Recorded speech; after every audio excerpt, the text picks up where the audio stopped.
سلامونه خوږو لیدونکو، امید لرم تاسې به راته روغ او جوړ اوسئ. نن درته یوه ښکلې قصه لرم، تمه ده تر پایه یې وګورئ او زموږ چینل در سره سبسکرایب کړئ.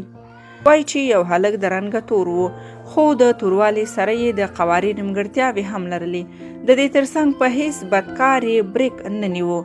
غلا او شوکې خو ورته بیخي عادي خبره وه.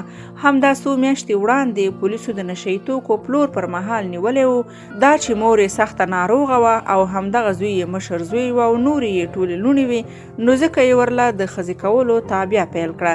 دا چې زوی یې بندي و او بل له قوارې ډېر خراب و او دوی سره دا اندېښنه وه چې شاید د جنۍ کورنۍ یې خوښ نه کړي.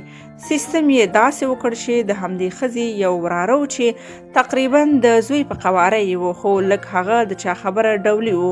هغه یې د انګور کیدونکي کورنۍ ته وروست او لنډه دا چې د کوژدې او نور مراسم یې پای ته رسېدلي وو، چې د جنۍ کورنۍ ته چا ویلی و چې تاسې خو دغه خلکو تیر ویستی. اصل کې یې ښځه دغه تاسې لیدلي هلک ته نه ده کړې، بلکې خپل زوی ته یې کړې چې سخت بدکاره انسان دی او اوس په زندان کې پروت دی. خلک سخت حیران شول چې دا څه چل وشو. په دغه وخت کې د هلک میرمن خبره شوه.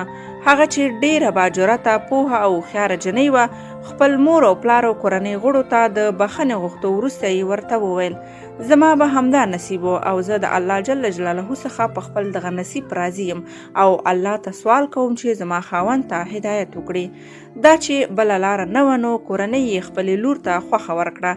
میاشتې وروسته هماغه بدکاره له زندان څخه خلاص شو.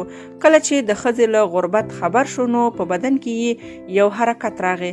خواري مزدوري یې پیل کړه، واده یې وکړ او څه موده وروسته له چا سره د سوداګرۍ په کاروبار شریک شو. څو کاله وروسته هلک ډیر شتمن شو. په مور او پلار سربیره یې خپله او هم په ښځې حج وکړ. اوس ښه ژوند لري او د څو ګلالیو بچیانو خاوندان هم دي. نو درنو لیدونکو، په هر حالت کې له الله تعالی څخه باید شکر ګزاره اوسو.